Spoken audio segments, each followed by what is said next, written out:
제가 분석하는 모든 내용은 댓글 링크를 통해 모두 받아보실 수 있습니다. 댓글 링크를 통해 편하게 문의주세요. 오늘은 KBL 경기 한 경기 집중해서 보겠습니다. 고양체육관에서 펼쳐지는 고양소노와 안양정관장의 맞대결입니다. 먼저 고양소노 선발 라인업을 살펴보면 이정현, 최승욱, 케빈 캠바오, 정희재, 네이던 나이트가 출전합니다. 이정현은 노련한 경기 운영과 외곽 득점 감각이 뛰어나며 캠바오와 정희재는 활동량이 많고 수비에서 팀의 에너지를 불어넣는 역할을 합니다. 최승욱은 속공 전환과 몸싸움에 강점이 있고 네이던 나이트는 골밑에서의 리바운드와 득점력으로 팀의 중심축을 맡고 있습니다. 소노는 외곽보다 인사이드에서 공격 비중이 높은 팀으로 나이트의 컨디션과 이정현의 슛 감각이 초반 흐름을 좌우할 것으로 보입니다. 반면 안양 정관장 선발 라인업은 변준영, 아반도, 박정웅, 김종규, 오브라이언트입니다. 변준영은 빠른 판단력과 경기 조율 능력으로 팀의 공격을 이끌며 아반도는 폭발적인 득점력과 외곽슛이 강점인 선수입니다. 박정웅은 활동량이 많고 수비에서 중요한 역할을 담당하며 김종규는 리바운드와 블록으로 인사이드 안정감을 제공합니다. 오브라이언트는 공격에서의 중심으로 포스트업과 미드레인지 슛이 모두 가능한 다재다능한 빅맨입니다. 다음은 이번 시즌 팀 성적 살펴보겠습니다. 고양소노는 현재 19경기 8승 11패로 리그 7위에 위치해 있습니다. 시즌 평균 득점은 약 76점, 실점은 75점 정도로 득점력보다는 수비 중심의 경기 흐름을 보여주는 팀입니다. 최근 들어 공격 효율이 조금씩 올라오긴 했지만 여전히 큰 득점 폭발보다는 끈끈하게 끌고 가는 스타일에 가까워요. 홈 성적을 보면 8경기 중 3승 5패, 승률은 조금 아쉬운 편인데요. 홈에서의 득점은 원정보다 살짝 떨어져 있고 전반 득점이 낮아 경기 초반 흐름 싸움에서 손해를 보는 경우가 종종 있습니다. 다만 최근 10경기를 기준으로 보면 6승 4패로 분위기가 올라오고 있고 공격에서 2점슛과 프리드로 비중이 높아지면서 안정적으로 점수를 쌓는 흐름이 만들어지고 있습니다. 반면 원정팀 안양 정관장은 이번 시즌 18경기 12승 6패, 리그 2위에 올라 있습니다. 시즌 평균 득점은 약 74.7점, 실점은 69점으로 수비가 강점인 팀입니다. 상대 득점을 잃은 점 초반에서 막아내는 경기가 굉장히 많고 경기 템포가 빠르지는 않지만 효율적인 공격과 조직적인 수비가 확실한 특징입니다. 안양의 원정 성적은 7경기 중 5승 2패로 상당히 안정적입니다. 특히 원정 실점이 71점대로 낮아 원정에서도 수비력 유지가 정말 잘 되고 있어요. 이게 순위와 연결되는 요소라 생각됩니다. 두 팀의 맞대결 기록을 보면 최근 시즌 포함 15번의 경기에서 고양 소노가 8승 7패로 근소하게 앞서 있습니다. 하지만 최근 흐름만 놓고 본다면 안양 정관장이 확실히 우세한 분위기를 보이고 있습니다. 특히 최근 맞대결 5경기에서는 안양 정관장이 전승을 기록하며 완벽히 우위를 점하고 있습니다. 이번 경기 종합해서 예상해보면 현재 팀 조합과 경기 스타일, 최근 흐름, 상대 전적을 합쳤을 때 안양 정관장이 조금 더 유리해 보입니다.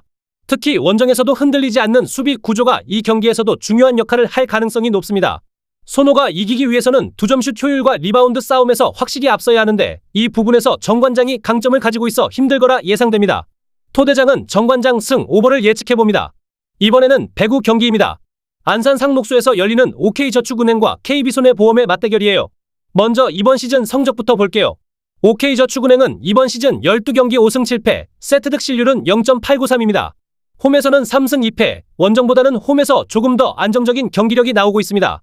반면 KB손해보험은 이번 시즌 13경기 7승 6패, 세트 득실률은 정확하게 1.000입니다.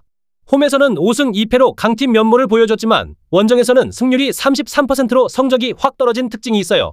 이제 최근 10경기 흐름을 살펴보겠습니다. OK저축은행은 최근 10경기 4승 6패, 세트 득실률은 0.870입니다. 경기력의 기복이 꽤 있고 세트 내 집중력에서 흔들리는 경우가 반복되고 있어요. 특히 득점 흐름이 좋아도 범실이 늘면서 분위기를 잃는 장면이 자주 나오고 있습니다. 반면 KB손해보험은 최근 10경기 5승 5패, 세트 득실률은 0.810입니다. 승패는 반반이지만 경기 내용은 들쭉날쭉합니다. 특히 상위권 팀과 맞붙었을 때 경기력이 무너지는 편이고 원정에서는 리시브 라인이 흔들리며 점수차가 크게 벌어지는 경우가 있어요. 이번에는 두 팀의 맞대결 기록을 살펴보겠습니다. 최근 17번의 맞대결에서 OK저축은행이 9승, KB손해보험이 8승으로 거의 5대5 수준입니다. 다만 중요한 부분은 최근 흐름에서는 KB손해보험이 확실히 앞서 있다는 점입니다. 최근 5경기에서 KB손해보험이 4승 1패로 상대 전력적 우위가 확실히 존재합니다. 종합해서 보면 지금 흐름은 두 팀 다 완벽하진 않지만 맞대결 기록, 최근 승리 경험, 그리고 심리적 우위는 KB손해보험이 가져가고 있다고 볼 수 있어요. OK저축은행이 홈 경기라는 점은 변수지만 경기 운영에서 세트 중반 변수가 많은 편이라 쉽게 우세를 점하기는 애매하다고 생각됩니다. 토대장은 KB손해보험 승 오버를 예측해봅니다. 두 번째 경기입니다. 수원 실내체육관에서 열리는 현대건설과 페퍼저축은행의 맞대결입니다. 이 경기는 분위기와 순위상 확실한 강약 구도가 있는 경기입니다. 먼저 이번 시즌 성적부터 살펴볼게요. 현대건설은 이번 시즌 13경기에서 7승 6패, 세트 득실률 1.286, 승률 53%입니다. 홈에서는 3승 2패, 원정보다 안정적인 흐름을 보이고 있어요. 반면 페퍼저축은행은 이번 시즌 12경기 6승 6패, 승률은 같지만 세트 득실률은 0.917로 현대건설보다 조금 아래입니다. 원정에서는 1승 5패, 확실하게 원정 경기에서 흔들리는 약점이 있습니다. 다음은 최근 10경기 흐름입니다. 현대건설은 최근 10경기 5승 5패, 세트 득실률 1.313입니다. 초반 경기에서 기복이 있었지만 최근 들어 경기력이 다시 올라오는 흐름입니다. 특히 최근 두 경기에서 흥국생명과 GS칼텍스를 상대로 연승 흐름을 만들었다는 게 중요합니다. 반대로 페퍼저축은행의 최근 10경기는 5승 5패, 세트 득실률은 0.947입니다. 승패는 같아도 현재 4연패 중으로 경기 내용은 롤러코스터입니다. 좋을 때는 탄력적으로 점수를 쌓지만 나쁠 때는 리시브와 세트 마무리까지 모두 흔들리는 전형적인 기복형 팀입니다. 마지막으로 맞대결 기록입니다. 최근 17번 맞붙어서 현대건설이 13승, 페퍼저축은행이 4승입니다. 특히 수원 홈 기준에서는 현대건설이 6승 1패, 거의 홈 천적 수준입니다. 물론 이번 시즌 초반에는 페퍼저축은행이 2연승을 가져가며 이전과 다른 느낌을 줬지만 현재 느낌은 다시 현대건설 쪽으로 돌아왔습니다.